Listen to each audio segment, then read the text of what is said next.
Semester 4 में आपको stats का एक ही पेपर पढ़ना है। पेपर का नाम है analysis of variance and design of experiment. तो सबसे पहले हम सिलेबस के बारे में जानेंगे, सिलेबस में है क्या और इस पेपर में क्या क्या हमें पढ़ना है और जो चीज़ें हम पढ़ रहे हैं वो हैं क्या, उनकी ज़रूरत क्या है। तो सेमेस्टर 4 में पेपर का नाम analysis of variance and design of experiment, दो पार्ट्स में नाम बटा हुआ है। पहले हिस्से का नाम है एनालिसिस ऑफ वेरिएंस और फिर डिज़ाइन ऑफ एक्सपेरिमेंट। तो पेपर के नाम को भी हम लोग थोड़ा सा समझेंगे कि ये नाम इसका क्यों रखा गया आखिर। सिलेबस में पेपर तो पूरा पेपर 4 भागों में बटा हुआ है, यूनिट 1, 2, 3 एंड 4। तो हम क्रम से चलेंगे, यूनिट 1 पहले, फिर 2, फिर 3 एंड 4। तो आते हैं इसके नाम पे। इसका नाम एनालिसिस ऑफ वेरिएंस, इसका मतलब क्या होता है? एनालिसिस का मतलब एनालाइज करना और वेरिएंस का मतलब वेरिएंस को। तो ऐसी कौन सी इवेंट्स हैं जिसमें हम वेरिएंस की एनालिसिस करेंगे, और क्या ये वेरिएंस की एनालिसिस सभी करते हैं, चाहे वो स्टैट्स पढ़ें या ना पढ़ें? तो हम जनरल एग्जांपल भी देखेंगे कि एनालिसिस ऑफ वेरिएंस लगभग सभी लोग करते हैं। जैसे अगर हम स्टूडेंट्स की बात करें तो वो प्रीवियस ईयर के पेपर देखते हैं, एनालाइज करते हैं, या टेस्ट सीरीज़ देते हैं तो अपने स्कोर को एनालाइज करते हैं कि हमारा स्कोर पहले टेस्ट में कितना आया, फिर दूसरे में कितना आया, फिर तीसरे में कितना आया। वो अपने टेस्ट स्कोर को एनालाइज करके ये देखते हैं कि हम ऑन एवरेज कितना स्कोर गेन कर रहे हैं।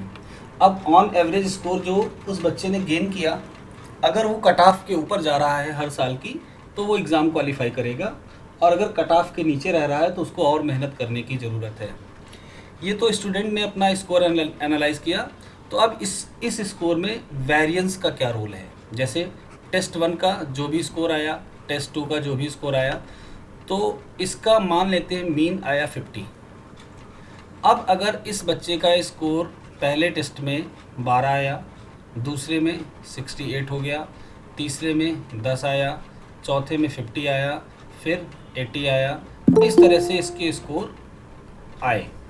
अब इस स्कोर में अगर वेरिएशन ज़्यादा दिखता है, वेरिएशन ज़्यादा का मतलब मीन वैल्यू से हम डेविएट ज़्यादा कर रहे हैं। मीन वैल्यू हमारी 50 है, अब अगर हम 12 को इससे कंपेयर करें तो 38 यूनिट का डिफरेंस है। 68 से 18 यूनिट का, 10 से 40 यूनिट का, यहाँ से 0 है, यहाँ से 30 यूनिट का। तो अगर ये वेरिएशन ज़्यादा होता है तो आप लोग इन्फ्लुएंस में एक प्रॉपर्टी पढ़ चुके हैं जिसका नाम था consistency.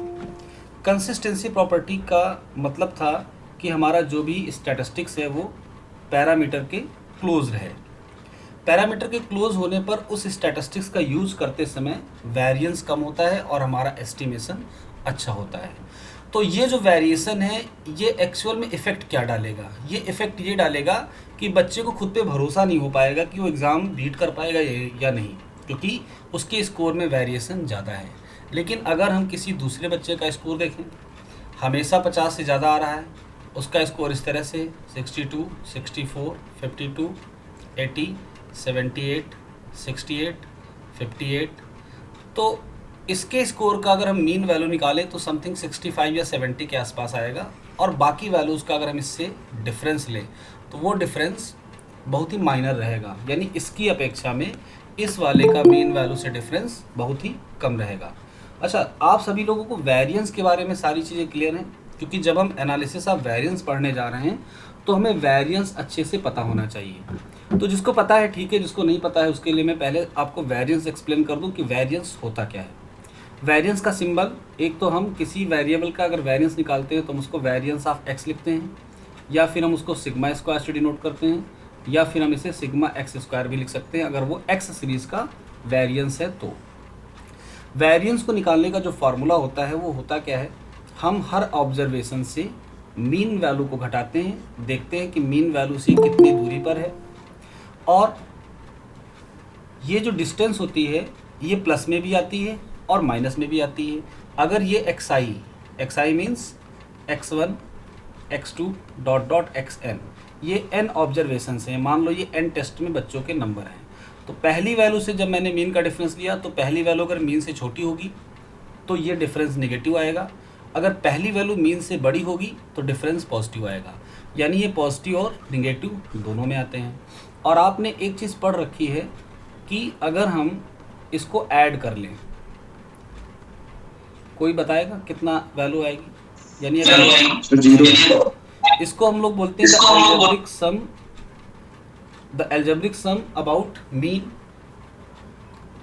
The algebraic sum of the deviation about mean is zero, always zero. तो ये वैल्यू जीरो मतलब ये बताती है कि जब भी हम एवरेज वैल्यू से डिफरेंस लेकर ऑब्जर्वेशंस को ऐड करते हैं तो ये वैल्यू हमेशा जीरो आती है। यानी अगर हम यहाँ से वेरिएशन का एवरेज निकालना चाहें तो हमेशा हमें जीरो मिलेगा।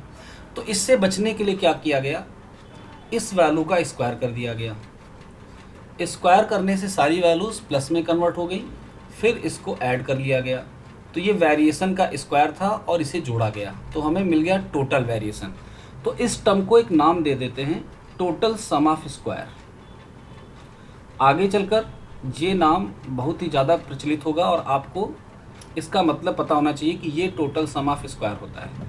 लेकिन अगर हम इस वैल्यू को n से डिवाइड कर दें तो ये फार्मूला बन गया वेरिएंस का।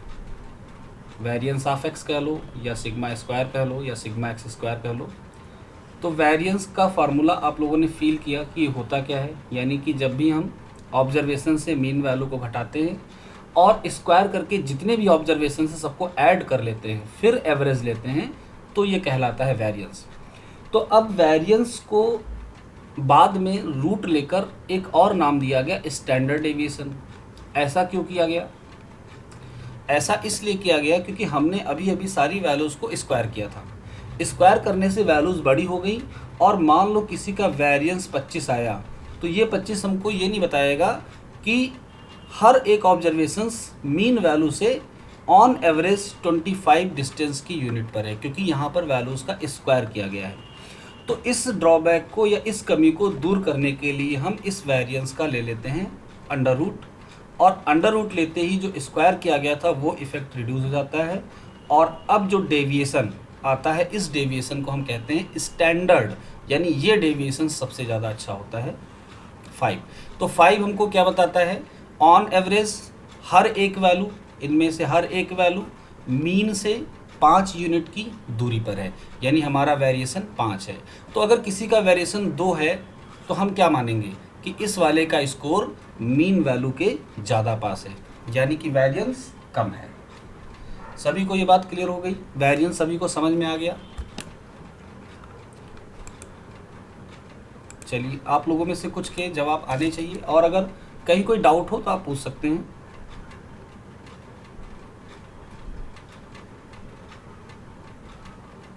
यस सर, हो गया क्लियर। ठीक है, चलो आगे बढ़ते हैं। तो अब हम आते हैं नाम पर एनालिसिस ऑफ वेरिएंस। तो इस वेरिएशन को एनालाइज करना हमारे लिए क्यों ज़रूरी है? क्योंकि अगर हम वेरिएंस को एनालाइज कर लेंगे तो हम अपने स्कोर को इंक्रीज भी कर सकते हैं और हर बार हम कंसिस्टेंट भी रह सकते हैं। कंसिस्टेंट का मतलब हमें पहले से पता होगा कि हमारा स्कोर लगभग इतने के आसपास आएगा। अब जरा हम थोड़ा सा स्टूडेंट लाइफ से अलग हटते हैं और हम चलते हैं किसान के पास, फार्मर। क्या ये एनालिसिस ऑफ वेरिएंस करता है? जी हाँ, बिल्कुल करता है। एक किसान जो अपना पूरा जीवन खेती में बिताता है, ये हर साल अपने उसी प्लॉट पे जो इसके पास है जिसमें ये खेती करता है, हर साल ये रिकॉर्ड करता है कि इस साल मेरा प्रोडक्शन कितना हुआ और उस प्रोडक्शन को देखता है कि ये कितना वेरिएट कर रहा है। मान लो इसने 10 सालों का प्रोडक्शन यहाँ पर लिखा, तो अगर किसी एक जगह पे उसे दिखा कि इस साल का प्रोडक्शन सबसे कम हुआ तो वो क्या करेगा, इस कमी की तलाश करेगा कि आखिर ऐसा क्यों हुआ। तो एनालिसिस ऑफ वेरिएंस में सिर्फ हमें ये नहीं पता करना होता है कि वेरिएशन कितना है, बल्कि ये भी पता करना होता है कि वेरिएशन किस वजह से है।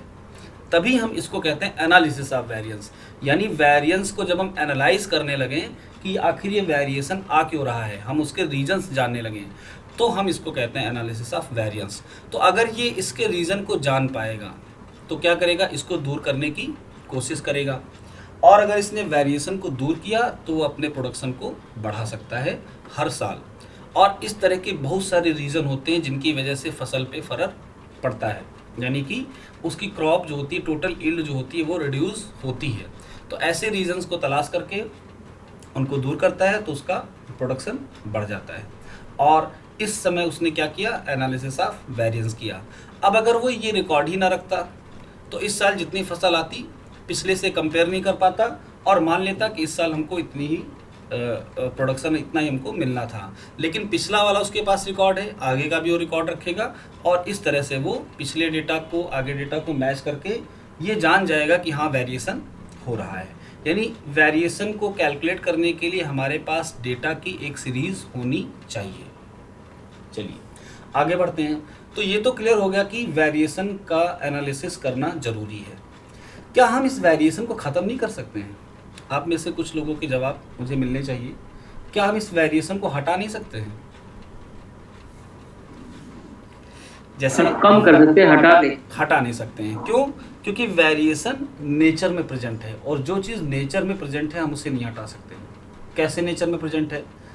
नेचर में इस तरह से प्रेजेंट है कि अगर हम किसी एक फैमिली को देखें या किसी एक पेरेंट्स के बच्चों को देखें तो उनमें भी वेरिएशन होता है, जबकि उनको तो भगवान की एक तरह से गॉड मेड हैं, तो उनमें वेरिएशन नहीं होना चाहिए, लेकिन नेचर में वेरिएशन होता है। अब वेरिएशन कैसे हो सकता है?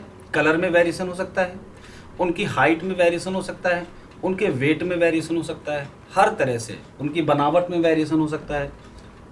तो बहुत सारी ऐसी चीज़ें हैं जो नेचर में वेरिएट करती हैं। तो वेरिएशन ऐसी चीज़ें जिसे हम ख़त्म बिल्कुल नहीं कर सकते हैं, यानी बस हम इसको कम करने की कोशिश करते हैं।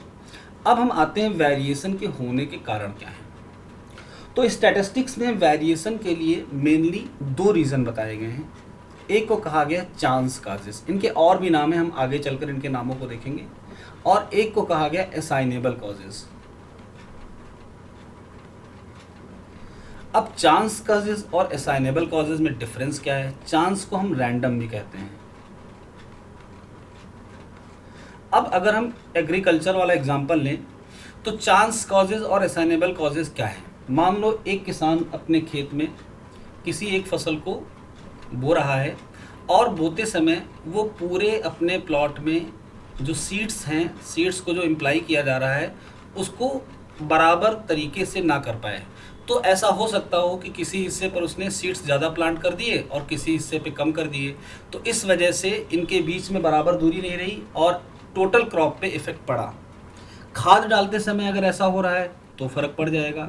यानी कुछ ऐसी चीज़ें हैं जिनको इंसान चाहकर रोक सकता है, यानी अगर इनकी मॉनिटरिंग सही से हो तो असाइनेबल कॉजेज़ को दूर किया जा सकता है। तो ऐसे रीज़न जिनको हम दूर कर सकते हैं वो सारे होते हैं असाइनेबल कॉजेज़, लेकिन कुछ रीज़न ऐसे होते हैं जिनको हम दूर नहीं कर सकते और इनमें से ज़्यादातर ऐसे होते हैं जो गॉड मेड हैं। जैसे कि मान लो ये बहुत बड़ा एक एरिया है, उत्तर प्रदेश हम इसको मान लेते हैं। तो उत्तर प्रदेश के एक ज़िले में, क्योंकि अगर हम जब गवर्नमेंट डेटा एनालाइज करती है तो एक किसान तो केवल अपना प्लॉट लेकर चलता है, लेकिन गवर्नमेंट पूरा देश या कह लो पूरा स्टेट लेकर चलती है। तो स्टेट में बहुत सारे प्लॉट हैं, लेकिन कुछ ऐसा हुआ कि लखनऊ ज़िले में उस साल ओलावृष्टि हो गई और लखनऊ डिस्ट्रिक्ट की फसल थोड़ी सी कम हो गई। तो ये वेरिएशन का रीज़न क्या हुआ? गॉड मेड है और इसको चाहकर भी रोका नहीं जा सकता है। या बाढ़ आ जाए, आग लग जाए या फिर जानवर फसल चर जाए, तो ऐसी कुछ चीज़ें हैं जिनको रोका नहीं जा सकता है और ये सारे हम रखते हैं चांस काजेस के अंडर में। तो आपके एग्ज़ाम में एक क्वेश्चन ऐसा आता है जब इन दोनों के बीच में डिफरेंस क्रिएट करना होता है विद एग्जाम्पल। सबसे अच्छी बात यह है कि पेपर आपका ऑब्जेक्टिव होने वाला है, कॉन्सेप्ट हम सारे समझेंगे, लेकिन आपको बहुत ज़्यादा रटने की ज़रूरत नहीं है इस वाले पेपर में। तो जितने टेक्निकल टर्म्स हैं या न्यूमेरिकल हैं उस पर हमारा ज़्यादा फोकस रहेगा, लेकिन नोट्स आपको प्रॉपर बनाने होंगे, क्योंकि आपके लिए सिर्फ बीएससी सेकेंड ईयर का या फोर्थ सेम का एग्ज़ाम ही क्लियर नहीं करना है। ये नोट्स आगे चलकर आपके किसी भी कम्पिटिटिव एग्ज़ाम में आपके काम आएंगे। तो इसलिए नोट्स बनाते समय मेहनत कम मत करिएगा, नोट्स अच्छे से बनाइएगा। पहला हमारा टारगेट रहेगा कि हम कॉन्सेप्ट समझाएं, नोट्स बनवाएं, उसके बाद सेकंड स्टेप पे हम ऑब्जेक्टिव क्वेश्चंस पे मूव करेंगे जब आपका सिलेबस ख़त्म हो जाएगा तब। तो आप सभी को इसी हिसाब से चलना है। चलिए अब हम आते हैं यूनिट्स पे। तो यूनिट 1 में हमको एनालिसिस ऑफ वेरिएंस क्या है ये समझना है और इसके बाद वेरिएशन को समझने के लिए कौन कौन सी टेक्निक्स हैं। जैसे कि पहला है वन वे क्लासिफिकेशन, इसके एजम्पशंस रिगार्डिंग मॉडल। मॉडल क्या होता है, अभी हम इसके बारे में चर्चा करेंगे, आज ही चर्चा करेंगे। मॉडल का हम आपको एक ओवरव्यू दे देंगे, ताकि जब अगली क्लास में हम मॉडल की बात करेंगे तो आपको ये नहीं दिक्कत होगी कि मॉडल आया कहाँ से, है क्या। Two way classification with equal number of observations पर सेल। टू वे क्लासिफिकेशन क्या होता है, इक्वल नंबर ऑफ ऑब्जर्वेशंस का क्या मतलब है, ये सारा हम इसके साथ डिस्कस करेंगे। डंकन्स मल्टीपल कंपैरिजन टेस्ट, यानी कि हम कुछ टेस्ट भी अप्लाई करेंगे वेरिएशन की स्टडी करने के लिए, ये देखेंगे क्या होता है। और एनालिसिस ऑफ कोवेरियंस। तो वेरिएंस और कोवेरियंस के एनालिसिस में बस थोड़ा सा ही डिफरेंस है। आपके सिलेबस के अकॉर्डिंग आपको ज़्यादा फोकस करना है एनालिसिस ऑफ वेरिएंस पे, कोवेरियंस का थोड़ा सा हिस्सा। यूनिट 2 में principle of design of experiments आ गया है। अब एनालिसिस ऑफ वेरिएंस को पढ़ते पढ़ते अचानक से एंड करके डिज़ाइन ऑफ एक्सपेरिमेंट क्यों लिख दिया गया। तो डिज़ाइन ऑफ एक्सपेरिमेंट का मतलब क्या होता है और कैसे ये एनालिसिस ऑफ वेरिएंस से रिलेट करता है, अब हम ये जानेंगे। डिज़ाइन ऑफ एक्सपेरिमेंट का मतलब कि वेरिएशन को कंट्रोल करने के लिए हम एक्सपेरिमेंट करेंगे और इस एक्सपेरिमेंट को बार बार रिपीट करके हम कुछ प्लानिंग करेंगे। उन्हीं प्लानिंग को इस स्टैटिस्टिक्स में नाम दिया गया डिज़ाइन। तो कुछ ऐसा किया जाए जिससे कि हम वेरिएशन को कम कर सकें स्टैटिस्टिकल पॉइंट ऑफ व्यू से। जब ऐसा किया जाएगा तो इस पूरे प्रोसेस को नाम दिया जाएगा डिज़ाइन ऑफ एक्सपेरिमेंट। अब कुछ डिज़ाइन हैं ऐसी जिनको एक्सपेरिमेंट करके बनाया गया है और वो वेरिएशन को स्टडी करने में और उनको रिड्यूस करने में हमारी मदद करते हैं, जैसे कि CRD, इसका नाम है completely randomise design. RBD randomise block design. LSD Latin square design. और एक है मोस्ट इम्पॉर्टेंट जिसका नाम है फैक्टोरियल एक्सपेरिमेंट। Factorial experiment. इस तरह से और भी डिज़ाइंस हैं जो आपको आगे चलकर MSc में पढ़नी होंगी।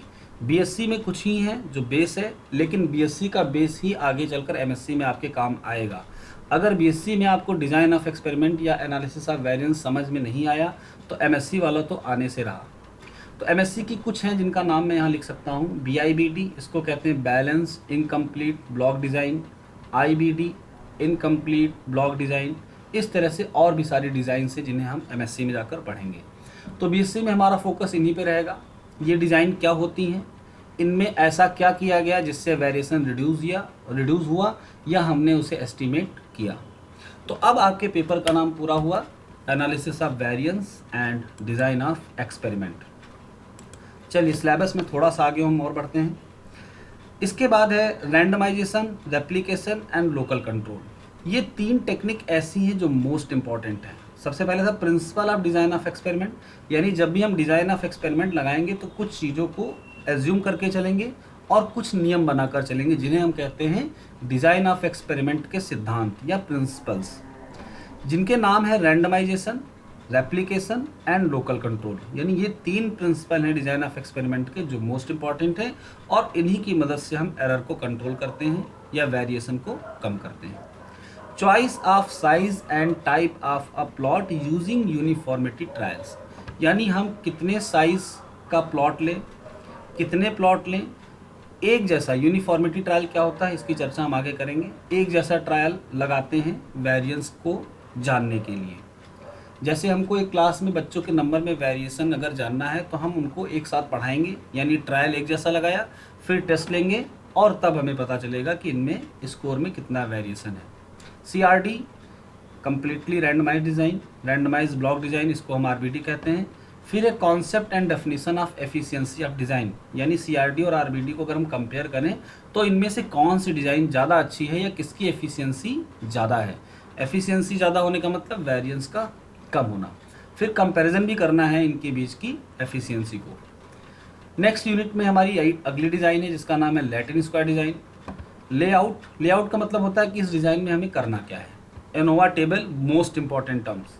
एनोवा टेबल आपको सारी डिज़ाइन में पढ़ना है और एनोवा टेबल से आपके ऑब्जेक्टिव के कम से कम 10 क्वेश्चन जरूर आएंगे हर डिज़ाइन से मिलाकर। कंपैरिजन ऑफ एफिशिएंसीज बिटवीन, अब ये LSD एक नई तरह की डिज़ाइन आई, लैटिन स्क्वायर डिज़ाइन जिसका नाम है, इसको हम RBD से और CRT से, यानी ऊपर वाली दोनों डिजाइन से कंपेयर करके एफिशिएंसी कैलकुलेट करेंगे। मिसिंग प्लॉट टेक्निक का मतलब क्या होता है?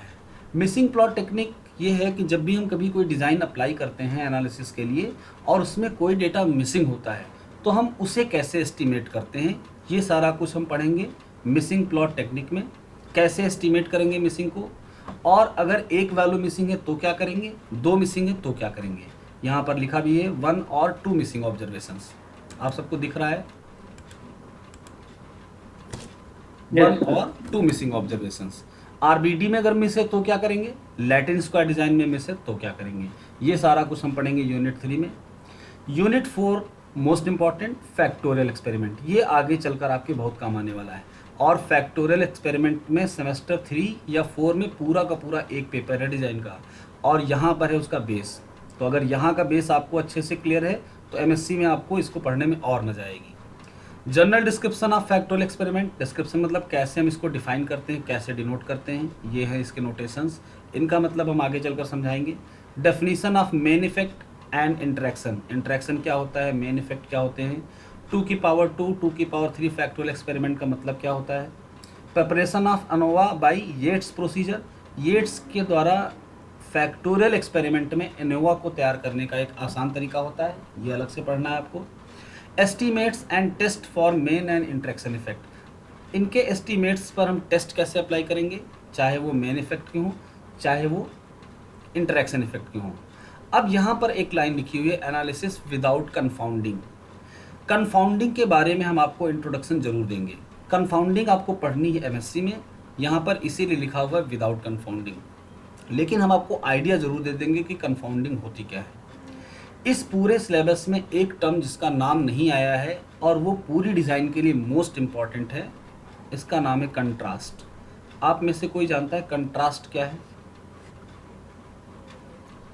चलिए, जब हम आपको पढ़ाएंगे तो हम सबसे पहले इसके बारे में बताएंगे, और ऑब्जेक्टिव के कम से कम 4 क्वेश्चन कंट्रास्ट पर बेस्ड रहेंगे।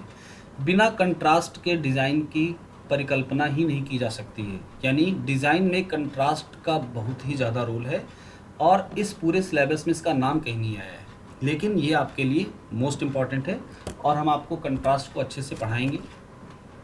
चलिए देखते हैं, बाकी जगहों पे आपको इसके बारे में बताया जाएगा, ये नहीं बताया जाएगा, ये आप लोग मुझे बताइएगा। तो अभी किसी के मन में अगर कोई सवाल हो तो बोल सकता है, नहीं तो हम यूनिट 1 आज स्टार्ट करेंगे। अभी तक मैंने जितना कुछ भी बोला उसमें कहीं किसी को कोई डाउट?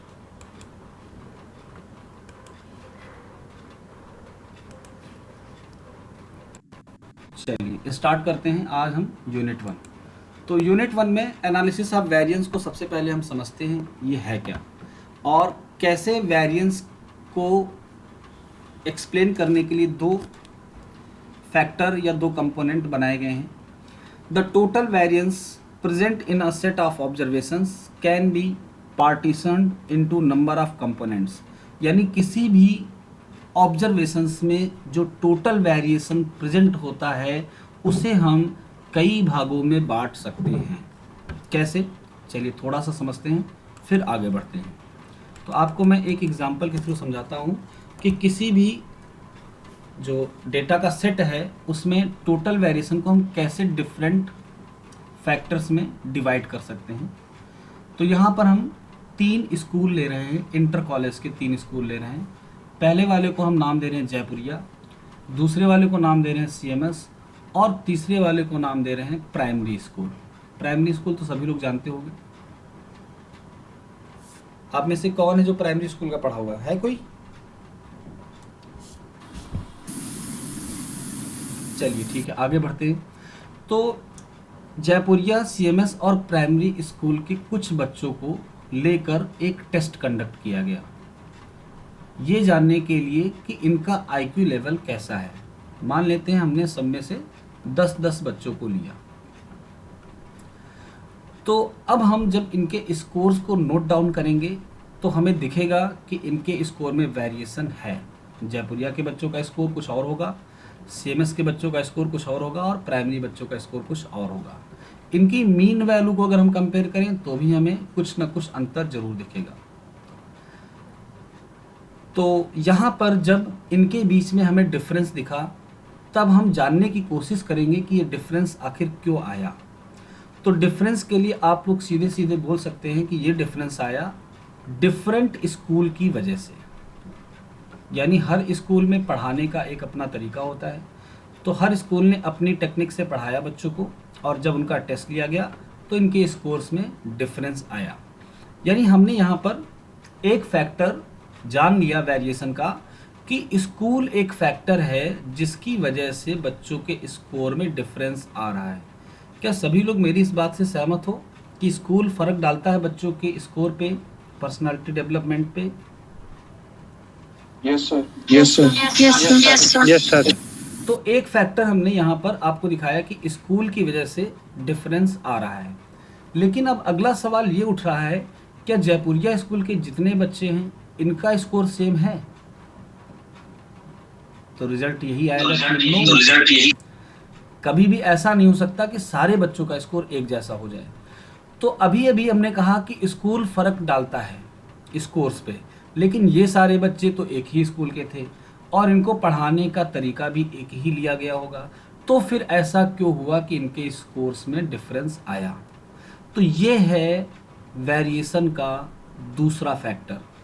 तो एक फैक्टर को हमने जान लिया कि स्कूल है, और हमने बता दिया कि स्कूल की वजह से डिफरेंस आ रहा है, या हम इसको दूसरा नाम दे सकते हैं टीचिंग टेक्निक। तो अगर हम सारे स्कूल में पढ़ाने के तरीकों को एक जैसा कर दें तो हम वेरिएशन को बहुत हद तक कम कर सकते हैं। आपको एक एग्जांपल पता होगा प्रेजेंटली, मतलब आपने देखा होगा, ये आपके समय का एग्जांपल है। हम तीन यहाँ पर चीज़ें लिख रहे हैं, अभी आपको क्लियर हो जाएगा। हमने लिखा सीबीएसई, आईसीएसई और यूपी।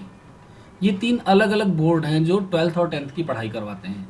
तो क्या इन बच्चों के स्कोर्स में वेरिएशन रहता है सीबीएसई, आईसीएसई और यूपी बोर्ड के बच्चों में? यस सर, तो यस सर। इसको दूर करने के लिए गवर्नमेंट क्या कर रही है?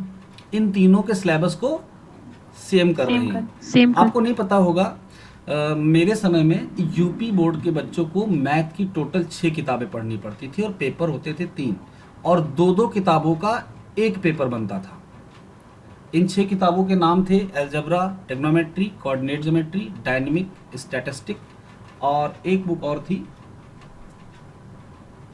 तो टोटल 6 किताबों को पढ़कर 2-2 का पेपर बनाया जाता था, जबकि at the same time CBSE board के बच्चों को सिर्फ 2 किताबें पढ़नी पड़ती थी और सिर्फ 2 पेपर देने पड़ते थे। तो जाहिर सी बात है कि इनके स्कोर्स में डिफरेंस रहेगा, हमेशा रहेगा।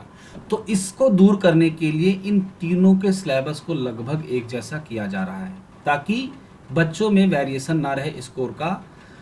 अब इस बोर्ड के बच्चों के नंबर पता चला बढ़ जाते थे और इस बोर्ड के बच्चों के नंबर कम हो जाते थे, जबकि हो सकता हो कि यूपी बोर्ड का बच्चा सीबीएसई वाले से ज़्यादा टैलेंटेड हो, या सीबीएसई वाला ज़्यादा टैलेंटेड हो यूपी बोर्ड के बच्चे से, मतलब कुछ भी पॉसिबल है। तो ये एक प्रेजेंट एग्जांपल है वेरिएशन को समझने का।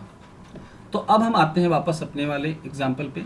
तो हमने देखा जयपुरिया के जो बच्चे थे इनके स्कोर में भी वेरिएशन आया, और इस वेरिएशन की वजह क्या हो सकती है? तो जब हम इस वेरिएशन की वजह को देखते हैं और तलाशते हैं तो पता चलता है कि बहुत ही माइनर सी वजह हैं। जैसे कि एक बच्चे ने ढंग से पढ़ाई नहीं की, इस वजह से उसका स्कोर कम हो गया।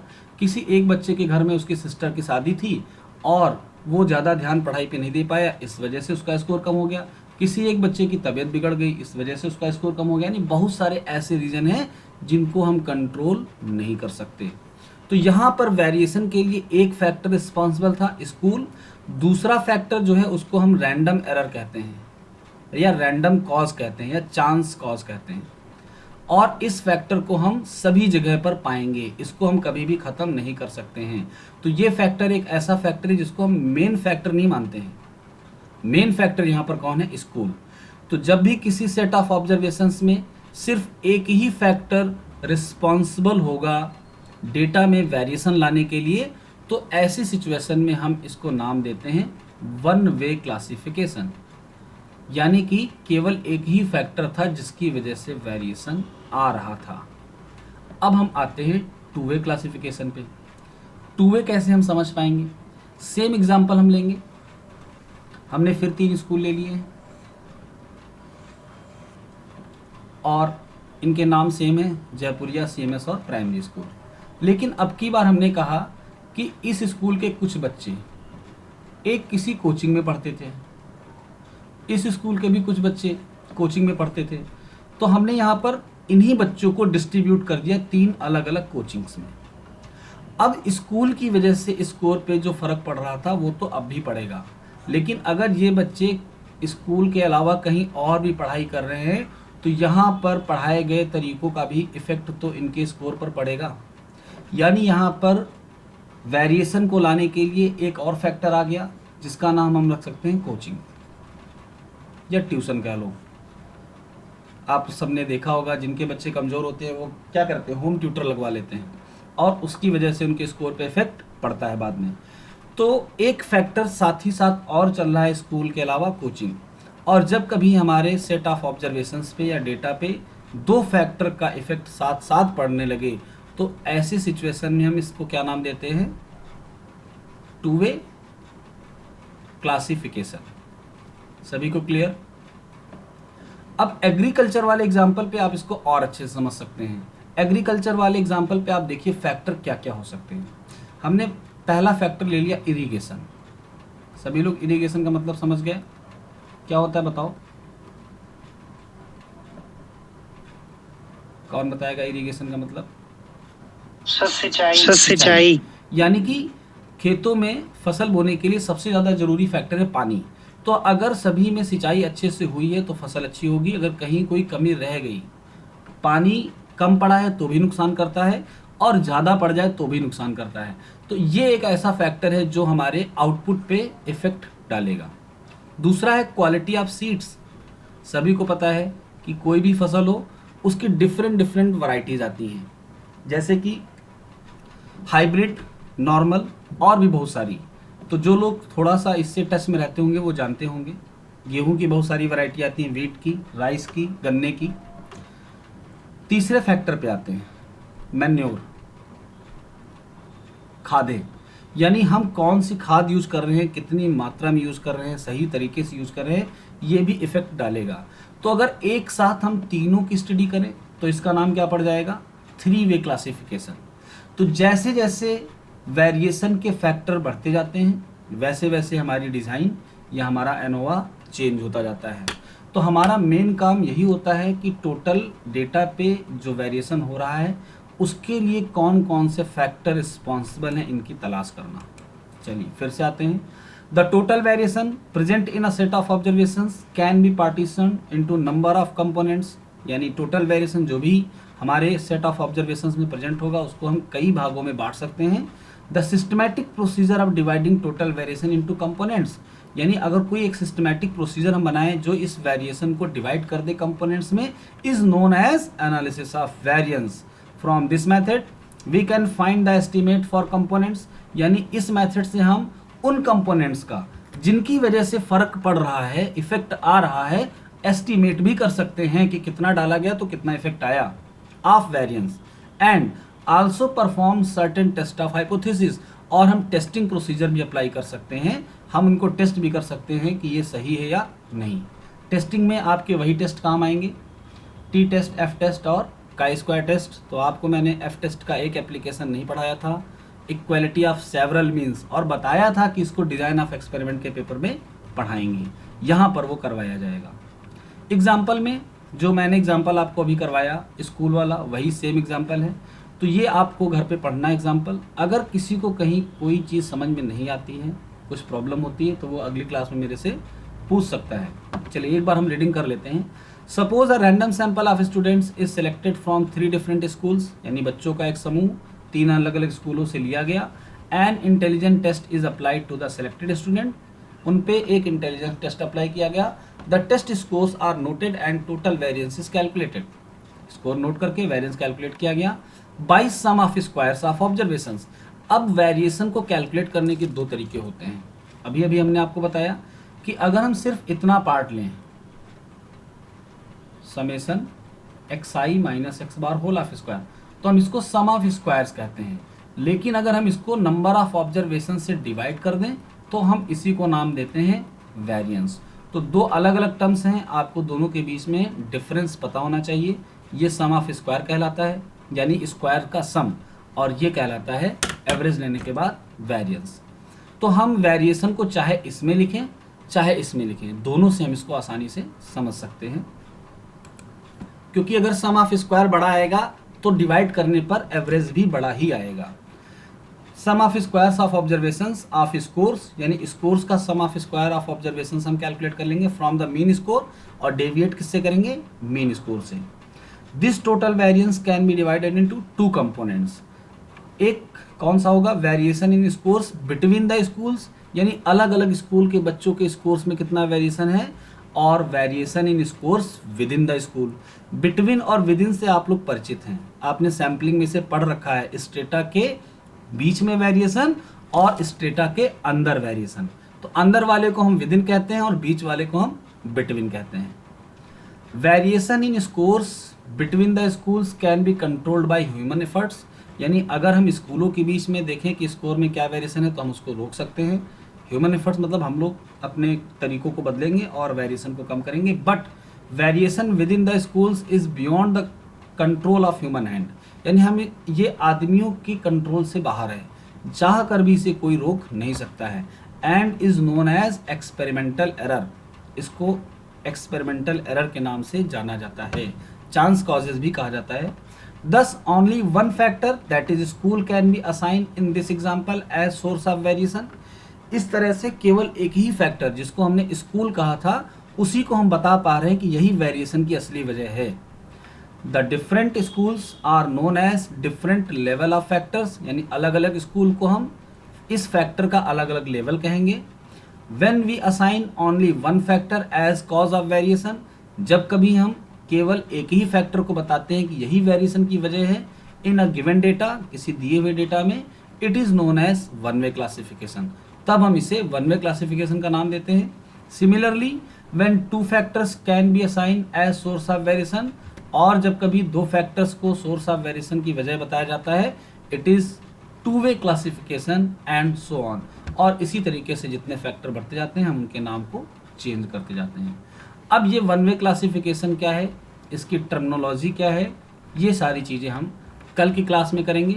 कल हम इसकी एनालिसिस करेंगे और इनके क्वेश्चंस को भी हम साथ में ही लगाते चलेंगे, ताकि अगर आपको प्रैक्टिकल में इनके क्वेश्चंस मिलते हैं तो आप आसानी से इन्हें कर सको। कुछ बच्चों ने मेरे को बोला था प्रैक्टिकल मिले हुए हैं, कुछ प्रैक्टिकल आपको समझने हैं, तो हम अभी ही बता देते हैं जिनको प्रैक्टिकल पूछने हैं।